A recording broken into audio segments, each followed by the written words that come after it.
Hai guys, balik lagi sama gue Andrew yang dari Wear.id atau Wear Indonesia. Di video Quick Hits kali ini gue akan kasih tunjuk lu perbedaan antara Garmin Epix 2 yang Sapphire dengan si Fenix 7 Sapphire Solar. Kira-kira perbedaannya apa aja? Langsung cek aja biar lu nggak salah pilih ya.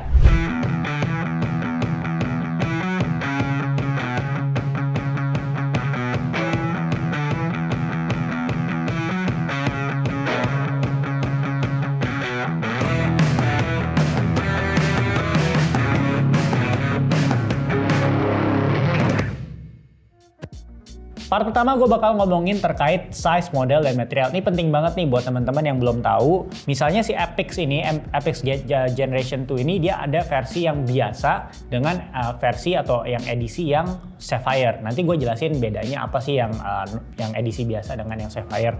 Dan yang Fenix 7, wah ini banyak banget secara model, secara edisi itu banyak banget. Gue tampilin aja tabelnya, tapi yang tampil di sini gue tampilin ini si Fenix 7 Sapphire Solar. Nah bedanya kalau misalnya Fenix 7 itu ada yang edisi Solar, sedangkan kalau misalnya Epix 2 ini nggak ada, dia cuma ada versinya Sapphire atau enggak ya non Sapphire. Yang ini Sapphire ya, jadi dua-duanya ini Fenix 7 Sapphire Solar, ini Epix Gen 2 Sapphire, jadi biar clear ya. Nah untuk perbedaannya tadi gue udah kasih lihat di tabel. Kalau misalnya lu mau lihat lebih lagi mungkin tadi lu bisa screenshot aja ya, karena Fenix 7 itu banyak banget. Nah kembali lagi ke janji gue tadi membandingkan antara edisi yang biasa dengan yang edisi yang Sapphire. Gue tampilin juga antara yang Sapphire dan non Sapphire, tapi intinya kalau misalnya Sapphire untuk Fenix 7 dia itu sudah multiband GPS gitu ya.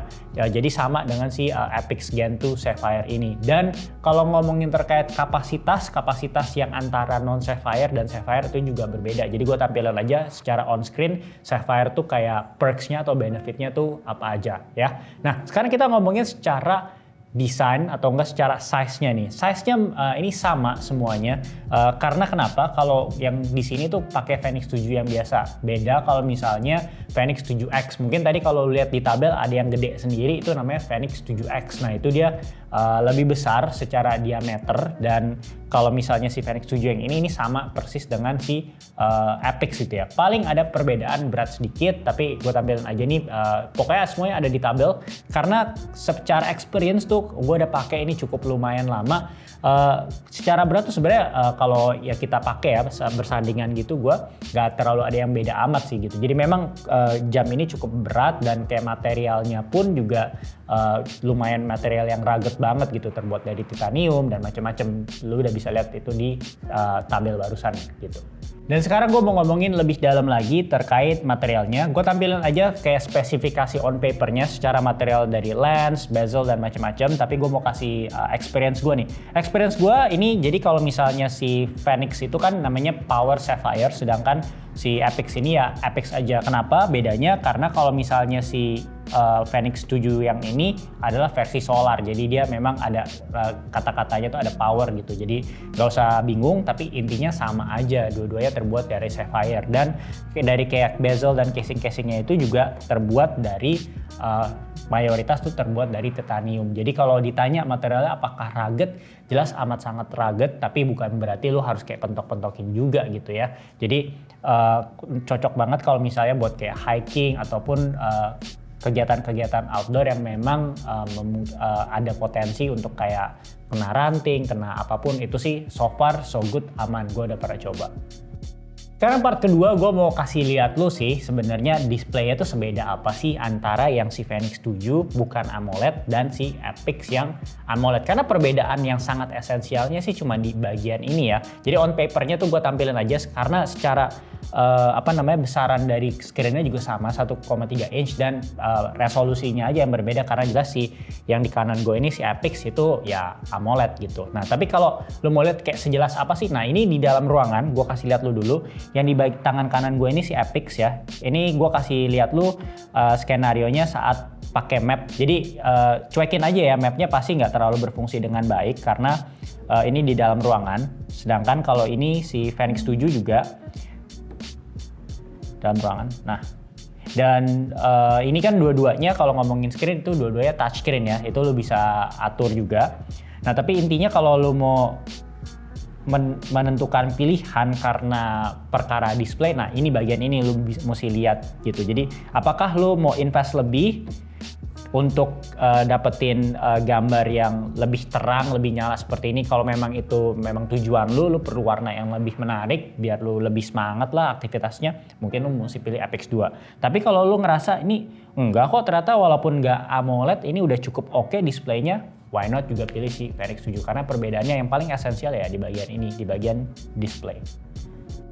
Nah sekarang ngomongin secara sensor dan chipset, ini sama semuanya, jadi lu nggak usah takut ragu kalau yang gue beli Fenix 7 Sapphire Solar atau enggak si Apex tuh ada ini nggak ada itu semuanya sama. Jadi secara heart rate ya, gue ngomongin heart rate sensor itu sama-sama Gen 4, jadi kalau ngomongin keakuratannya pasti ya teknologinya sama gitu, jadi gue nggak perlu lagi produk battlein karena udah ya sensornya sama gitu. Dan yang kedua, dia tentunya ada pulse ox, kalau lu nanya-nanya sensor SPO2 yaitu dia ada, terus dia udah ada HRV juga, dan dia pastinya dua-duanya itu punya barometric altimeter. Jadi kalau ngomongin secara sensor itu sih sama semua, dan apalagi GPS dua-duanya juga sudah multiband, asalkan jangan lupa nih gue udah kasih tahu lu pilihnya Fenix 7 yang harus Sapphire ya, karena kalau misal Fenix 7 nya yang bukan Sapphire Edition dia itu belum pakai multiband GPS. Kan kita ngomongin terkait spot profile dan capture training yang gue suka. Basically kalau untuk ngomongin spot profile lu bisa lihat sendiri, ini mostly sih semuanya sama ya, nggak ada perbedaan sama sekali baik antara si Apex dan si Fenix gitu. Dan juga ada health snapshot dan macem-macem lah. Nah tapi yang gue mau highlight di segmen ini yaitu kenapa Fenix 7 dan Apex itu menurut gue enak untuk melihat overview dari training lu. Jadi kalau misalnya kita lihat di sini, pasti lu udah sering dengar yang namanya training status dan training readiness. Nah ini buat teman-teman yang mungkin belum tahu, ini jadi kalau misal kita tiap kali latihan kan kita pengen tuh jam olahraga kita bisa bantu kita untuk kayak kasih lihat insight ya, sebenarnya tuh latihan kita itu udah sampai mana dan impactnya seperti apa, statusnya malahan apa, menjadi overtraining atau enggak kayak gue misalnya maintaining gitu. Kalaupun maintaining pun dia juga bakal kasih kayak insight lah seperti itu. Oke, dan dia juga ada VO2 max dikasih tahu, terus ada HRV status dan acute load-nya seperti apa. Nah, kita bisa deep down, deeper ini untuk ngelihat detail dari acute load-nya seperti ini. Exercise load-nya juga bisa dikasih tahu, ini aerobiknya berapa, anaerobiknya berapa, seperti itu. Terus lanjut terus, ada HRV statusnya juga, karena ada hubungannya kan antara training status lu dengan kualitas tidur ya, heart rate variability lu pas lagi tidur gitu, dan recovery lu tentunya ya gitu. Dan kalau misalnya di tempat yang baru ada heat acclimation misalnya. Dan selain training status yang gue suka juga yaitu adanya training readiness. Training readiness tuh biasanya di tier-tier atas gitu ya fiturnya. Kalau di luar si Fenix sama Apex tuh ada si Fortnite 955 juga. Nah ini ada training readiness.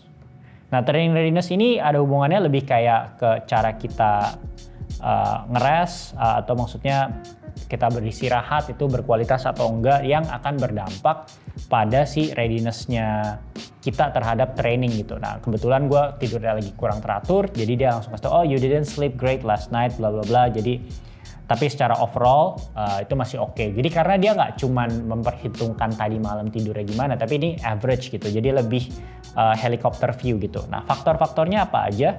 Nah ini lu bisa lihat di sini ya, ada sleep yang tadi gue bilang, recovery time. Kalau misalnya lu udah kayak overtraining berkali-kali misalnya, recovery time-nya kan pasti kan jelek ya, itu akan mempengaruhi skor training readiness lu juga. HRV status lu, terus acute low, sleep history, dan juga stress history. Jadi kayak untuk teman-teman yang ya memang bukan buat jadi atlet mungkin ya sebagian besar dari nonton ini, tapi pastinya ada sebagian orang yang kayak gua walaupun bukan atlet tapi pengen kayak, oh gue pengen catatan lari gue lebih baik, oh gue pengen training gue itu kayak selalu ada improvement, gak stuck di jalan. Nah disitulah fitur-fitur itu, fitur ini itu bisa berguna buat keperluan yang kayak tadi yang gue bilang. Nah, ini terkait baterai, pastinya kalau baterai itu banyak banget skenario-nya. Misalnya kalau lu sering pakai GPS-nya jadi berapa jam dan macam-macam. Jadi gue tampilin aja on paper-nya, gue lebih share berdasarkan experience dunia nyatanya ya. Tentunya secara durasi baterai nggak kurang fair sebenarnya membandingkan antara yang jam berlayar AMOLED dengan yang layarnya non AMOLED, karena resolusinya kan lebih tinggi, otomatis resolusi yang lebih tinggi itu menghasilkan konsumsi baterai yang juga lebih berlebih gitu ya. Jadi pasti si Epix ini sih lebih pendek jangka waktu pemakaiannya dibanding si Fenix, tapi apakah jauh banget? Kalau menurut pendapat gue enggak. Nah, untuk penggunaan gue itu gue bisa lebih dari seminggu sih udah pasti, dengan kondisi gue setiap hari udah pasti workout. Senin sampai Sabtu itu workout yang non GPS, dan hari Minggu itu gue pasti workout yang pakai GPS. Jadi itu aman banget. Lu kalau misalnya tergolong orang yang males ngecas, baik Epix atau si Fenix itu oke banget. Dan bahkan kalau misalnya Fenixnya lu pakai yang solar, sebenarnya kalau lu banyak aktivitasnya di luar dan terekspos dengan sinar matahari, dia bisa lebih lama lagi. Tapi untuk catatannya ya, lu harus terekspos matahari itu kurang lebih kayak 3 jam. Gue sih nggak pernah bisa memaksimalkan 3 jamnya itu, karena ya paling gue keluar nggak seharian juga. Kalau mungkin akan berlaku skenario-nya kalau misalnya lu lagi ekspedisi dan tempatnya cukup ada banyak sinar matahari, nah itu lu akan mendapatkan benefit lebih banyak kalau misalnya pilih si Fenix 7 yang ada solarnya atau Sapphire solar gitu. Kan kita ngomongin smart features, nah gue mau kasih tahu dulu kalau misalnya ini untuk kayak Bluetooth phone call itu nggak bisa ya. Dari Garmin hanya bisanya tuh Venue 2 Plus. Maksudnya apa? Bluetooth phone call itu dimana kayak smartphone-nya itu connect ke handphone lu, ke smartwatch lu dan lu ngomong gitu. Nah, ngomongin dari smartwatch. Nah, itu hanya bisanya kalau di Garmin tuh Venue 2 Plus gitu.